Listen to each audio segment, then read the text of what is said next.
So module 1, super excited to get started and provide you with masses of information and get you on your journey to become a micro influencer and then an influencer. So I'm not going to get super technical straight away.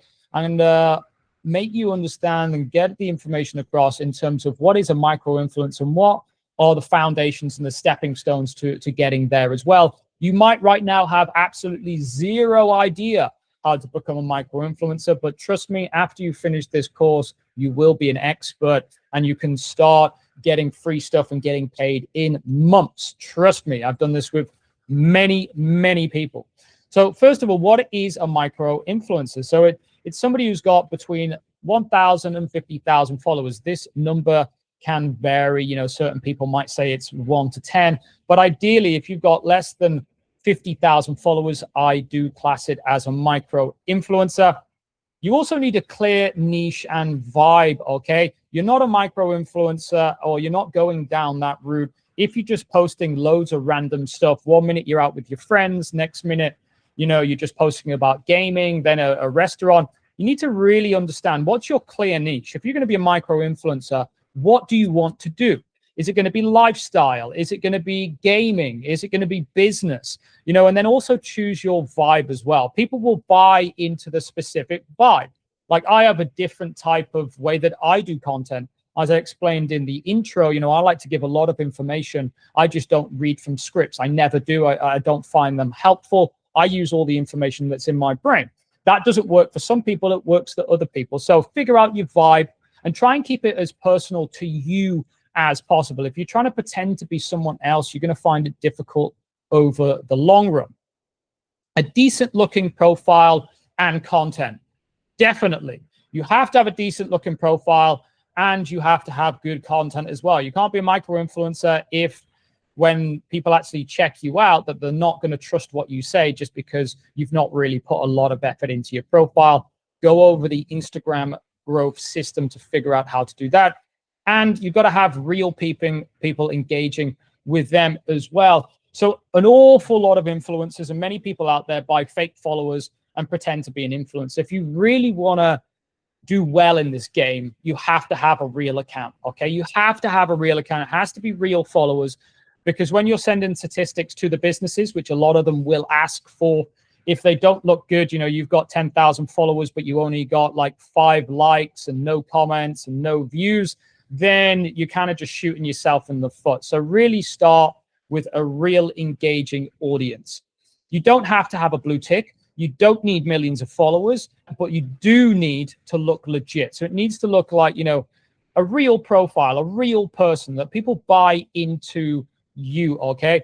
Definitely, I highly recommend buying the blue tick. Maybe not when you're at 1,000 to 2,000 followers, but when you get to about 5,000, buy the blue tick as well, okay? Sometimes when I see people with a blue tick and 1,000 followers, it just doesn't really look real, you know, it doesn't look that good. But once you get to 5,000, it will make you stand out from the rest of the crowd. What are you actually paid with? So at the beginning, what do you class as payment? Now, there's a lot of people circulating online about how much they make with an Instagram post, and a lot of people will do that.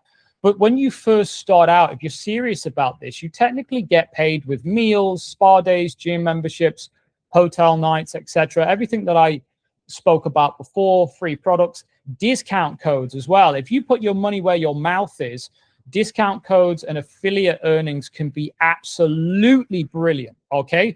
Especially if you're in the tech industry. If you're in the tech industry and anything that has a reoccurring affiliate, I highly recommend getting on that. A reoccurring affiliate might be small. You might only get $10 to $20 per month per sale, for example. But if it's a subscription, that compounds over time. So if you keep working with that brand and making them money, they're going to give you more products. And then, you know, before you know it, you could have, you know, $500 to $1,000 getting paid to you every single month just through this. So this is how you're going to start making money from when you first start out, okay? So, and what you're doing, you're trading the content that you're going to be building for visibility and social proof for the brand as well. So the content that you're making, this is why it's super important to make high quality content. I'm going to get into that in a little bit. but you're driving traffic and visibility to that brand. So that's why you're getting the free products. That's the exchange of services. They're giving you something for free, and in return, you are giving them visibility on their business to make more money, but also social proof as well. You know, taking pictures of a meal, showing them how amazing the spa is. So people are going to be seeing that, and, you know, it's more real. Because if it's made by you and not made by the company, you know, it's like just a normal person is doing it. So people do buy into it a lot more. Experiences, products, sometimes cash as well. So you're exchanging your experiences. How was the trip? You know, for example, how was the stay? How was the product? And then sometimes you're going to be getting paid for that as well. When your profile looks more established and your content proves itself, you can start charging small fees on top as well. So I keep going on about this, about how to get free stuff, but this is not forever, okay? But always bear this in mind when you're starting out. The main aim of this is to eventually start to get paid for each of the jobs. But it's kind of like, you know, you can't really expect to walk into a corporate company and become the CEO straight away. You've got to work your way up, and it's exactly the same with the influencer industry as well. First, you figure out the content that works on your profile, also how to do really high-level content for clients, and you do that by just getting stuff for free.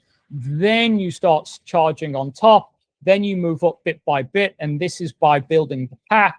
Then you can start doing specific UGC content packages for the companies as well. Right now, they do pay really good money for this because there's so much AI, so they really do like it.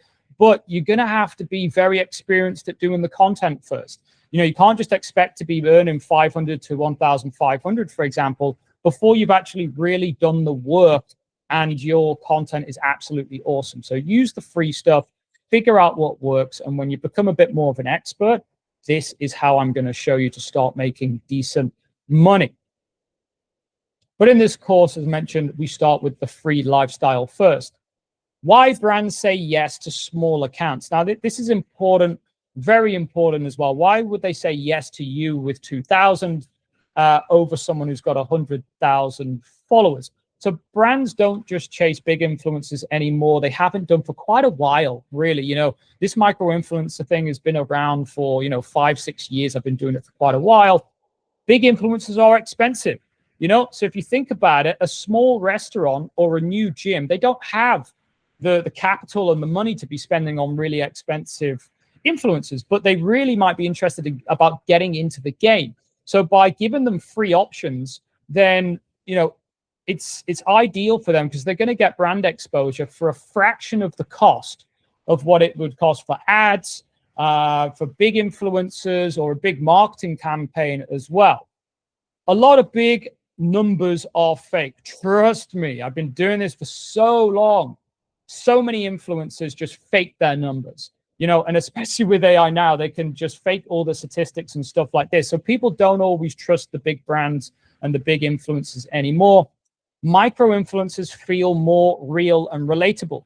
So I keep going back to the restaurants because I think it's a very good one and it's a good area to start off with, and also local. So if you've got 2,000 followers, and let's just say that you live in Manchester in the UK, then local brands are going to want to use micro influencers over big influencers because big influencers, their followers might be from all over the world. So it doesn't really make sense for a local business to use this. So if you got 2,000 followers from your local area, this is really, really good for local businesses because they know that the views that they're going to be getting can convert into actually paying customers. Okay, so this is a big one. Use this in your pack as well. I'll get into this in a little bit.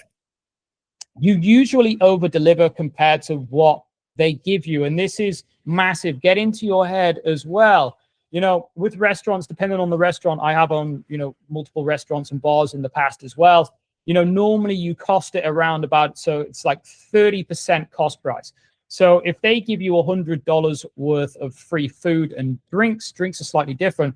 Normally it's going to cost them £30, $30, depending on the restaurant. Okay. So if they give you $100 worth of anything in a restaurant, it's actually only costing them about $30 more or less, give or take, on the restaurant. So you're actually over delivering for the price that they would normally pay. Now, even if you only get 200 to 500 people viewing your content, that's still 200 to 500 people that are viewing it. You know, the numbers are crazy. So this is why people like to work with micro influencers as well. But, you know, if it's a gym day or a spa day, it's technically they're not really giving you anything. You know, it'd pretty much be free unless they give you towels, etc. Massages, obviously they've got to pay the staff members. But for the price that it costs the company and the visibility that they can get from you is massive. Okay, so this is why people really like micro influencers. And if the businesses don't know this, remind them of all this information as well. Tell them why micro influencers and why your profile is so good for the business. Like, you've got to understand that when you're doing this, a lot of businesses might have never been targeted before. They might have slightly older owners who don't understand this. So you need to educate the businesses in terms of why you are so important and what you can do for them. And I'll talk about this in the pack, because if you send someone a pack, you can clearly explain this to them without you have to have a conversation. So as I mentioned, if a restaurant gives you $100 dinner and you give them a reel, multiple stories, photos they can reuse, a Google review, it's a complete no-brainer for them. Because if they were to build a reel, multiple stories, photos, and a Google review, I guarantee it would cost a lot more than $30 or £30, whatever. So bear that in mind. I'd want to give you confidence here. Like, I want to show you how much businesses need you. Okay, it's not just you needing them and you using them. They're going to get a lot out of you as well, because it costs a lot of money to do a reel. And also Google reviews are a very good one. I always like to add that in, because giving someone a Google review just generally boosts their business anyway. And also they can reuse all the content. It's a massive thing as well. Always tell them that they can reuse the content. Most businesses really struggle to get good content. They just don't put enough effort into it. So if you can give them loads of images they can use on their website, on their social medias, and they get all that technically for free, you know, and you're doing it at a really high level, then of course it's a no-brainer trade for the business. You just need to look professional, communicate clearly, deliver what you said you would, and not be lazy with the content, okay? So be professional. If you're going to do this, treat it as a business. Don't treat it as just a little hobby that you do every now and then. If you want to do it properly, look professional and do it well. Communicate clearly. Don't send them a DM and then reply 48 hours after. Again, treat this as a business. If you've communicated with them and they come back to you, it's not needy to reply within 5 or 10 minutes. It's good. You know, so definitely make sure that your communication is clear. They understand what they are getting as well. There's nothing worse than a client. Well, there are some things worse, but it is quite bad when a client expects something much more and you deliver less. If you're very clear in terms of what you're going to give and what they're going to get out of it, you know, they could get more possible clients. Then they're going to be very happy, and always deliver exactly what you said you would. Okay. If you work with a brand and you say you're going to give them 3 reels and then you just give them 3 crappy reels and you don't really put the effort in, you know, that's not really fair. You know, you're doing them the dirty on this. So make sure you deliver exactly what you said, because you'll build up a relationship with that brand. So you might possibly be able to go back and make more money from them in the future. Because if you do a post and you make that company money from your post, let's say if it's a gym membership and you get 10% of the gym memberships that people come through, and they get 10 people that go through and join that gym, guess who's going to want to work with you again? You know, so make sure that you do the work and you really go over their expectation, over deliver, and then you'll really create a good communication line with them and you'll get more business in the future. Don't be lazy with the content. Like, a lot of people will go there, they'll get free stuff and they'll be like, oh, well, I've had the free dinner now. I've had this. I'm not really going to do anything else. Like, come on. Like, really, don't be lazy. Get the information, get the content, everything out as soon as possible over to them, and then really be the top 10% of micro influencers out there, rather than just using it as just getting free stuff and not really giving anything back to the company. Why this works, even if you're starting from 0 to 2K followers. And the reason is you care more, you're hungry, you're willing to outreach seriously, you're willing to learn, and your followers are local, real, and personal, resulting in a higher buying power, okay? So if you put all these in, you're gonna become a success. If you treat this like a business, you're gonna do really, really well. And I wanna show this one here, is you're willing to outreach seriously. And also I mentioned it there, most influencers never do consistent outreach. Now, don't expect brands to just come to you. If you want this to work, you've got to go to them, okay? You've got to DM them. If you walk past a super fancy restaurant and you really like it, like, you've got to do the work and get in contact with them. After a certain amount of time, they will start to come to you. But at the start, if you are generally hungry and you do generally care about making this work, you've got to be willing to do the outreach. And some of you are thinking, wow, well, I don't really like doing that. It's uncomfortable. Well, some of the best things in life, if you want to achieve it, it is uncomfortable, you know, along the way. So make sure you do your outreach, because if you don't do enough outreach, guess what? You're getting 0 deals and you're getting 0 free meals, etc. So go out there, do the outreach, network, and this is how you are going to get your brand deals. So action steps after this module. As mentioned, don't binge it. I'll give you enough information for now. So what I want you to do is decide your primary niche vibe for this style, okay? So what are you going to go after? Are you going to go after food and restaurants? Are you going to be a lifestyle and cafe? Is it going to be fitness and gym? You know, whichever you think is best, which you generally enjoy, I would highly recommend in choosing something that you enjoy. If you don't enjoy it, it's going to come across in the content as well. If you generally don't really like going to the gym and doing fitness, then don't do it. You know, then do something about gaming. If you're a foodie and you love going out and eating at restaurants, then that's exactly what you should be doing. You don't just have to do food and restaurants at all. I'm not saying that.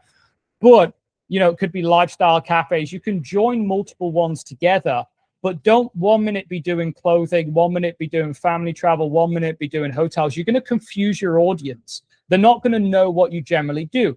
So if you do food and restaurants most of the time, then people are going to join you because they know that you go to the best food and restaurants in your city, for example. So this is why keep into the niche, because if you confuse people on your social media, then they're just going to drop off. Because if you're doing food and restaurants, then all of a sudden you're talking about gaming and you've got somebody who has no idea about gaming, then they're like, well, why am I following this influencer? Okay.